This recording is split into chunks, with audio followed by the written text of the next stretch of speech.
So out in the Eastern Cape, and we were visiting and having a scout up in that intact thicket up the top there where the speckboom is. You can see this has been degraded. There's a fence running through there, and that's actually a bit of one of the speckboom restoration plots, thicket white plots. And the veld's looking pretty good. We've had a bit of rain. The drought has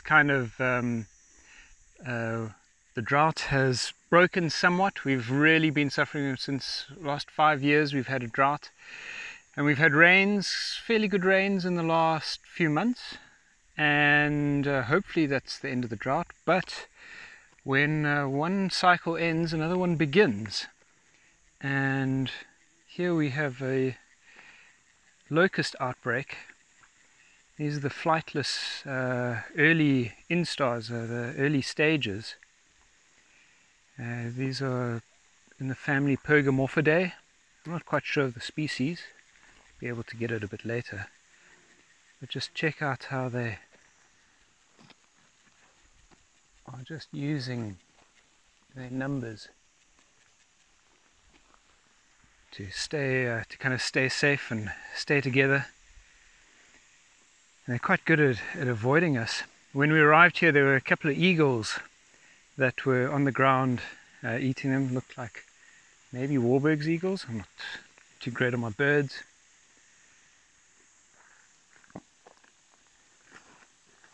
Let's just check these guys out.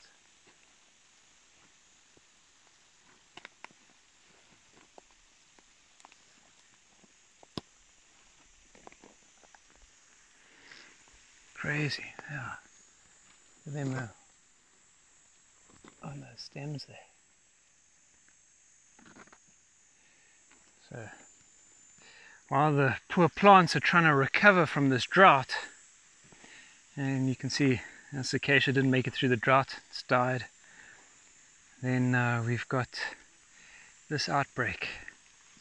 Herbivores, lots of mouths to feed. Check that out.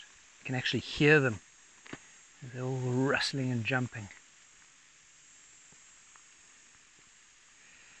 And they're climbing those plants. I can't even see what they look like. Look like there might be some Felicias, definitely some Pensias in there. We're kind of in the Namakaru lowlands here. The Rhigosums are in flower. Starting to come out in flower. Gymnosporia is in flower. Now you can see everything now that we've had this kind of break in the drought. Things are starting to look up and flower. Oh wow! They're actually climbing this Gymnosporia. That's amazing. I'm going to come up to, not just on the slow stuff. Yeah, so there's some Pensia and Kana here. Senecio, Salagos, and here they are up in this Gymnosporia. Check those spines out. Those spines don't help protect from the mouths of locusts. Are they just resting there, or are they actually eating? I don't see them eating. Maybe they're just trying to escape me, climbing the tree. Getting into check the really good for large herbivores, those spines, but they don't protect against these little tiny mouths. But I don't actually see any evidence of them eating. Oh wait, what's going on over there? They're just hanging out. But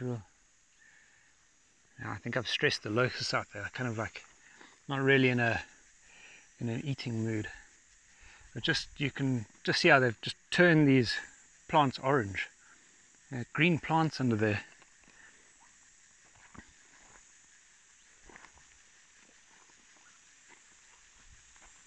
Well, they were green plants.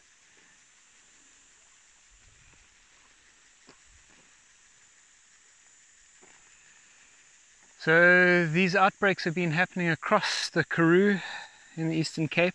Lots of reports of them by various farmers. They haven't, so these locust plagues these locusts will at some point get their wings. metamorphosize into a winged variant, and then we'll see something as these different swarms meet up. And maybe we'll have mega swarms. So we have droughts and plagues of locusts, plagues of COVID. Oh, world's a funny place at the moment. Quite an amazing thing. One does kind of hope that these insects know something that we don't, that they know that the drought is broken and that we're going to get some good years of rain after this. Could be a reason. Alternatively, they could be cyclical and come out every however many years, but I don't really know about the insect cycles, or at least the locust cycles. Quite a thing. Anyway, just sharing a field observation. Hopefully there are people who know more than I do that can share some further comments. Oh, it's quite an eyesore. But there is hope. That thicket white plot up there does show that speckbone can return, and we can restore this slope to its former thickety glory. Cool, Alistair out.